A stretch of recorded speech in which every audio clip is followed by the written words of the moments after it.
Hey, I'm Stern-Brady, and have been given the task of doing the devotions today out of Nehemiah 1. One of my favorite books is Nehemiah. It's a beautiful story of restoration, but I'll tell you, I've never identified with it more than I do right now. This has been a really hard, difficult, devastating week in America. It's sad beyond telling to me.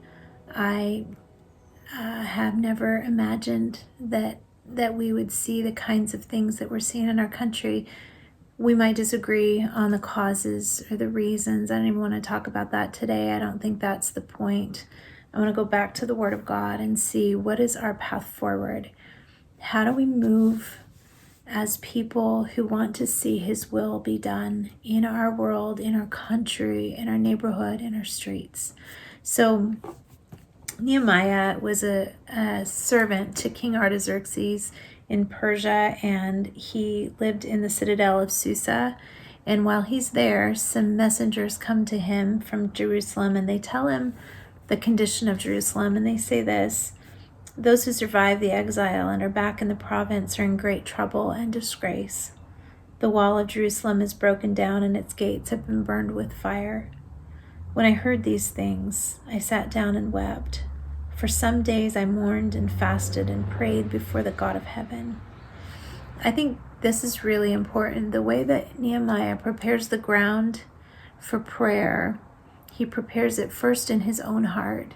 He does business in himself, and he says, I'm going to let myself feel the pain of this moment.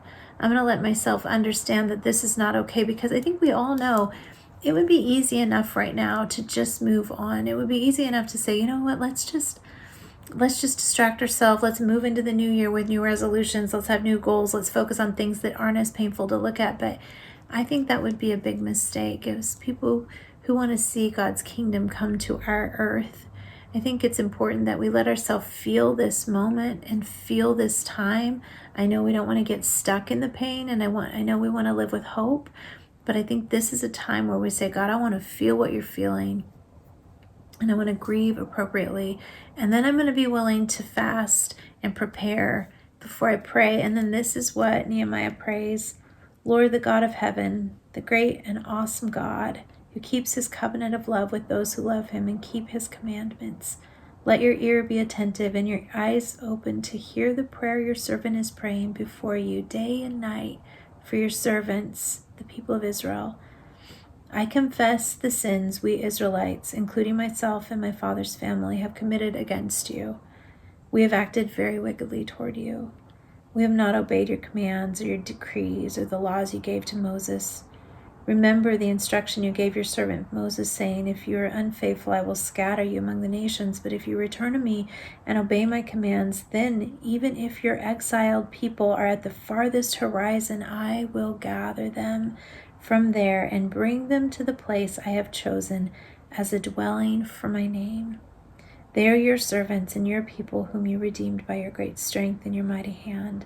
Lord, let your ear be attentive to the prayer of this your servant and to the prayer of your servants who delight in revering your name.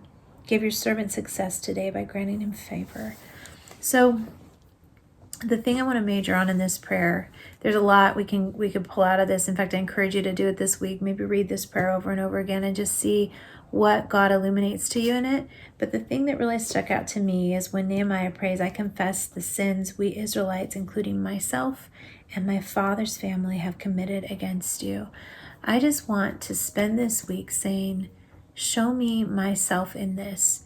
There is great brokenness in our country right now, and I am a part of it. I can't be any kind of solution to it until I understand the part that I've played in where we have, how we got here, how we got to this level of division and hatred. And I want to know. I want God to show me my own heart. Show me the things that are hiding there that I'm not aware of. Show me the ways that I've seen his will for my country wrong, or his will for my life, or his will for my church. I just want to open up and say, first, show me me. I'm going to stop blaming everybody else. I'm going to stop looking at everything around me, and I'm going to say, show me my own heart. So I am praying for me this week, and I'm praying for you, and I'm praying for our country and our leaders. And I'm asking that God and His Spirit of peace will also come and reveal the things that need to change, the things that need to grow, so that we can be more like Him than we've ever been. Love you, Westside Church.